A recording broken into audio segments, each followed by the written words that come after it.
ನಾವು ಕಂಡ ಕನಸು ನನಸಾಗಿಸೋ ಕಲ್ಯಾಣ ಕರ್ನಾಟಕ ಉತ್ಸವ. ಈ ಕರುನಾಡ ಉತ್ಸವದಲ್ಲಿ ಹಚ್ಚೋಣ ಕನ್ನಡದ ದೀಪವ. ಹೈದರಾಬಾದ್ ಕರ್ನಾಟಕ ಎಂಬ ದಾಸ್ಯದ ಸಂಕೋಲೆಯಿಂದ ಮುಕ್ತಿ ದೊರೆಯಿತು ಎಂಬ ಸಂಭ್ರಮ ಇಲ್ಲಿ ಮನೆ ಮಾಡಿದೆ. ಕಲ್ಯಾಣ ಎಂಬ ಪದಕ್ಕೂ ಹಾಗೂ ಈ ಭಾಗಕ್ಕೂ ಅವಿನಾಭಾವವಾದ ಸಂಬಂಧ ಹೊಂದಿದೆ. 12ನೇ ಶತಮಾನದಲ್ಲಿ ಅಣ್ಣ ಬಸವಣ್ಣನವರ ನೇತೃತ್ವದಲ್ಲಿ ಸಾಮಾಜಿಕ ಕ್ರಾಂತಿ ನಡೆದಿದ್ದು, ಈ ನೆಲದ ಬಸವ ಕಲ್ಯಾಣದಲ್ಲಿ ಬಸವಣ್ಣನವರು ಸ್ಥಾಪಿಸಿದ ಅನುಭವ ಮಂಟಪ ಜಗತ್ತಿನ ಪ್ರಥಮ ಸಂಸತ್ತು ಎಂದೇ ಪರಿಗಣಿಸಲಾಗಿದೆ. ಜಗತ್ತಿಗೆ ಸಮಾನತೆ, ಕಾಯಕ, ದಾಸೋಹ ತತ್ವವನ್ನು ಕೊಟ್ಟಂಥ ಶರಣರ ಈ ನಾಡಿಗೆ ಕಲ್ಯಾಣ ಕರ್ನಾಟಕ ಎಂದೇ ಕರೆಯಬೇಕು ಎಂಬುದು ಬಹುಜನರ ಬೇಡಿಕೆಯಾಗಿತ್ತು. ಸ್ವಾತಂತ್ರ್ಯ, ಸ್ವಾವಲಂಬನೆ, ಸಮಾನತೆ, ಸರ್ವೋದಯ ಈ ಎಲ್ಲ ಪದಗಳನ್ನು ಒಟ್ಟಾಗಿ ಸೇರಿಸಿದಾಗ ಹೊರಬರುವಂಥ ಸಂಭ್ರಮದ ಭಾವವೇ ಕಲ್ಯಾಣ ಕರ್ನಾಟಕ ಉತ್ಸವಾಚರಣೆ ಅಂತ ಹೇಳಬಹುದು. ಹೈದರಾಬಾದ್ ಕರ್ನಾಟಕ ಎಂದ ತಕ್ಷಣ ಎಲ್ಲರಲ್ಲಿಯೂ ಹಿಂದುಳಿದ ಪ್ರದೇಶದವರು ಎಂಬ ಕೀಳರಿಮೆ ಇತ್ತು. ಈಗ ಕಲ್ಯಾಣ ಕರ್ನಾಟಕ ಎನ್ನುವಾಗ ಕೀಳರಿಮೆಯ ಭಾವ ತಾನಾಗಿಯೇ ಮಾಯವಾಗಿದೆ. ಇದೊಂದು ಮನೋವೈಜ್ಞಾನಿಕ ಪರಿವರ್ತನೆಯಾಗಿದೆ ಎಂದು ಹೇಳಬಹುದು. ಭಾವನಾತ್ಮಕವಾಗಿ ಇರುವ ಈ ಪ್ರದೇಶ ಮುಂದುವರೆದು ಒಂದು ದೊಡ್ಡ ಶಕ್ತಿಯಾಗಿ ನಿಲ್ಲಲಿದೆ. ಕಲ್ಯಾಣ ಎಂದರೆ ಅಭಿವೃದ್ಧಿ, ಕಲ್ಯಾಣ ಎಂದರೆ ಸಮೃದ್ಧಿ, ಕಲ್ಯಾಣ ಎಂದರೆ ಮಾನವೀಯತೆ, ಕಲ್ಯಾಣ ಎಂದರೆ ಸಮಾನತೆ. ಕಲ್ಯಾಣ ಕರ್ನಾಟಕ ಹೆಸರು ಈ ಭಾಗದ ಸ್ವಾಭಿಮಾನಕ್ಕೆ ಸ್ಫೂರ್ತಿಯಾಗಿದೆ ಎಂದು ಹೇಳಬಹುದಾಗಿದೆ. 1947 ಆಗಸ್ಟ್ 15ರಂದು ಭಾರತಕ್ಕೆ ಸ್ವಾತಂತ್ರ್ಯ ಸಿಕ್ಕಿತು. ಆದರೆ ನಿಜಾಮನು ತನ್ನ ಸಂಸ್ಥಾನವನ್ನು ಸ್ವತಂತ್ರ ಭಾರತದಲ್ಲಿ ವಿಲೀನ ಮಾಡಲು ಒಪ್ಪಿರಲಿಲ್ಲ. ಹೀಗಾಗಿ ಈ ಭಾಗಕ್ಕೆ 13 ತಿಂಗಳ ವಿಳಂಬವಾಗಿ ಸ್ವಾತಂತ್ರ್ಯ ದೊರೆಯಿತು.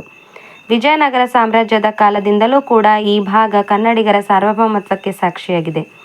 21 ಸೂಚಿತ ಭಾಷೆಗಳು, ಸುಮಾರು 47 ವಿವಿಧ ಭಾಷೆಗಳು ಮಾತನಾಡುವಂತಹ ಜನರು ಈ ಪ್ರದೇಶದಲ್ಲಿದ್ದಾರೆ. 78% ಜನ ಕನ್ನಡ ಭಾಷೆ ಮಾತನಾಡುವವರು ಈ ಭಾಗದಲ್ಲಿದ್ದಾರೆ. ನಮ್ಮ ಕಲ್ಯಾಣ ಕರ್ನಾಟಕಕ್ಕೆ ಇದಕ್ಕಿಂತ ದೊಡ್ಡ ಹೆಮ್ಮೆ ಬೇಕೇ?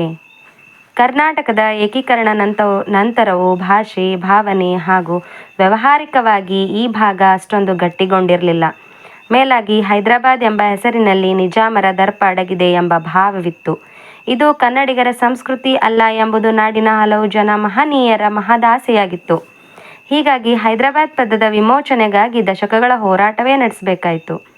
1948 ಸೆಪ್ಟೆಂಬರ್ 13ರಂದು ಭಾರತದ ಅಂದಿನ ಗೃಹ ಸಚಿವರಾದ ಸರ್ದಾರ್ ವಲ್ಲಭಾಯ್ ಪಟೇಲ್ರವರು ಆಪರೇಷನ್ ಪೋಲೋ ಮೂಲಕ ಪೊಲೀಸ್ ಕಾರ್ಯಾಚರಣೆ ನಡೆಸಿ ಹೈದರಾಬಾದನ್ನು ಮುತ್ತಿಗೆ ಹಾಕಿದ್ರು. 4 ದಿನಗಳಲ್ಲಿ ಅಂದರೆ ಸೆಪ್ಟೆಂಬರ್ 17ಕ್ಕೆ ನಿಜಾಮನು ಶರಣಾಗತನಾದನು. ಅಂದಿನಿಂದ ಹೈದರಾಬಾದ್ ಕರ್ನಾಟಕ ವಿಮೋಚನಾ ದಿನಾಚರಣೆ ಎಂದು ಆಚರಿಸಿಕೊಂಡು ಬಂದಿದ್ದೇವೆ. ಈ ಹೆಸರಿನಲ್ಲಿ ಹಿಂದುಳಿದ ಭಾವನೆ ತುಂಬಿಕೊಂಡಿದ್ದು ಪ್ರತಿಬಿಂಬವನ್ನು ಪರಿಗಣಿಸಿ ಕಲ್ಯಾಣ ಕರ್ನಾಟಕ ಎಂಬ ಹೆಸರು ನೀಡಲಾಗಿದೆ. ಬೀದರ್, ಕಲಬುರಗಿ, ರಾಯಚೂರು, ಯಾದಗಿರಿ, ಕೊಪ್ಪಳ, ಬಳ್ಳಾರಿ, ವಿಜಯನಗರ ಹೀಗೆ ಈ ಜಿಲ್ಲೆಗಳು ಕಲ್ಯಾಣ ಕರ್ನಾಟಕದಲ್ಲಿದ್ದು ಪ್ರತಿ ಜಿಲ್ಲೆಗೂ ಅದರದೇ ಆದಂಥ ಆಚಾರ, ವಿಚಾರ, ಕಲೆ, ಸಾಹಿತ್ಯ, ಸಂಸ್ಕೃತಿ ಹೊಂದಿದೆ. ಹೀಗಾಗಿ ರಾಜ್ಯ ಸಚಿವ ಸಂಪುಟ ಸಭೆಯಲ್ಲಿ ಮಹತ್ವದ ನಿರ್ಧಾರವನ್ನು ಕೈಗೊಂಡು CM ರವರಾಗಿರ್ತಕ್ಕಂಥ BS ಯಡಿಯೂರಪ್ಪನವರು 2019ರಲ್ಲಿ ಕಲ್ಯಾಣ ಕರ್ನಾಟಕ ಎಂದು ಮರುನಾಮಕರಣವನ್ನು ಮಾಡಿದರು.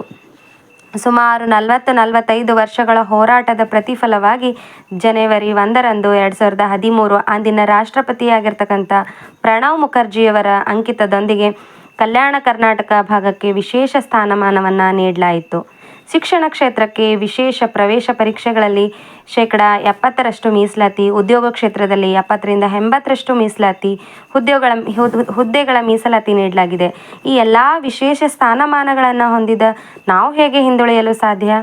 ಇನ್ನಾದರೂ ನಾವು ಹಿಂದುಳಿದವರು ಎಂದು ಹೇಳುವ ಬದಲು ಕಲ್ಯಾಣ ಕರ್ನಾಟಕದವರು ಎಂದು ಹೆಮ್ಮೆಯಿಂದ ಹೇಳುತ್ತಾ ಕಲ್ಯಾಣ ಕರ್ನಾಟಕ ಉತ್ಸವ ಪ್ರತಿ ವರ್ಷ ಆಚರಿಸುತ್ತಾ ಕಲ್ಯಾಣ ಕರ್ನಾಟಕ ನಾಡಿನಲ್ಲಿ ಪ್ರತಿದಿನ ಬಾಳೋಣ. ಒಟ್ಟಾರೆಯಾಗಿ ಹೇಳೋದೇನೆಂದರೆ, ಹಿಂದುಳಿದ ಪ್ರದೇಶದವರು ಎಂಬ ಹಣೆಪಟ್ಟೆಯನ್ನು ತೊಲಗಿಸಲು ಅವಿರತವಾಗಿ ಪ್ರಯತ್ನ ಮಾಡಿದಂಥ ಮಹನೀಯರು, ಧೀಮಂತರು, ಮಿಡಿದ ಧೀಮಂತ ಮಹನೀಯರನ್ನು ವಂದಿಸುತ್ತಾ ಕಲ್ಯಾಣ ಕರ್ನಾಟಕ ಉತ್ಸವದ ಮಹತ್ವವನ್ನು ಸಾರುತ್ತಾ ಎದೆಗಳ ಮಿಡಿತದಲ್ಲಿ, ತುಟಿಗಳ ನುಡಿಗಳಲ್ಲಿ, ಸಂಗೀತದ ಸ್ವರಗಳಲ್ಲಿ, ಕವಿಕಾವ್ಯದ ಸೊಬಗಿನಲ್ಲಿ ಅರಳಲಿ ನಮ್ಮ ಕಲ್ಯಾಣ ಕನ್ನಡ ನಾಡು. ಸಿರಿಗನ್ನಡಂ ಗೆಲ್ಗೆ, ಸಿರಿಗನ್ನಡಂ ಬಾಳ್ಗೆ. ಧನ್ಯವಾದ.